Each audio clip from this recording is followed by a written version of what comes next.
think a lot of people who are involved in food and drink kind of end up falling into the world. It's kind of one of those wonderful things that you stumble into while you're doing a different study, a different background, and you kind of get bitten by the kind of infectiousness of being around the food and drink world. And it was very much the same for me. I actually originally started in kitchens, so grew up from a kind of household of kind of food and drink. My mum was latterly a pastry chef, and we just grew up using food as this kind of amazing social mechanism, way to get people together, have a great time, and look after the people that you loved.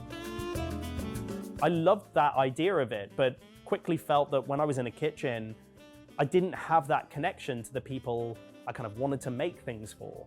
So my oldest friend kind of, I think quite flippantly at the time, went, well, if you want to chat to people and work with ingredients, but do those two things in harmony, why don't you just go work in a bar? So that was, really very much the origin point of it for me. over 20 years ago, started working in kind of a variety of bars, everything from kind of restaurant bars, fine dining, nightclubs, dive bars, hotels, the lot. I got really excited by kind of traveling around and gaining different little bits of perspective from each of those styles of venue.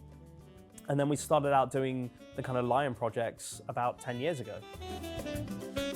So Lyaness is a very different kind of space. I mean, obviously it's a super beautiful, it's a very glamorous room, but it's also a bar that does things differently. We really try to push.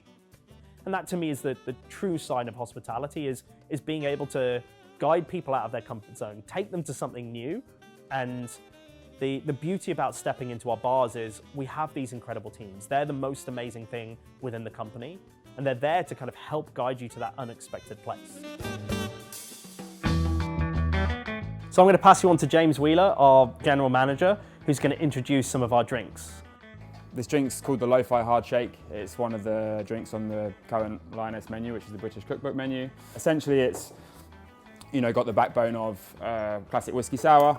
It's based on Compass Box Artist Blend whiskey, a coconut kefir, and then it's got the backbone of a classic whiskey sour, so it's got your egg white and it's got your citrus.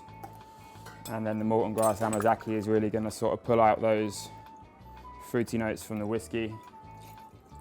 Abbott's bitters, which are sort of woody spiced Angostura bitters. And the garnish is going to be a butternut squash cracker. This drink is called the Blood Brown Derby. It is a twist on a classic Brown Derby cocktail. We're using our blood curacao to really sort of push the spiced sort of richness of this drink. So one of the sort of garnish elements of this drink is the vessel, so something a little bit light-hearted and fun. Splash of grapefruit juice, a splash of lime juice. And then just a super classic grapefruit and mint on the garnish. The feeling of having the best bar in the world it's an unbelievable thing, but it's also not something that we would ever kind of rest on our laurels about. It's a lovely validation, because I think a lot of the work that we're trying to do is to push the boundaries.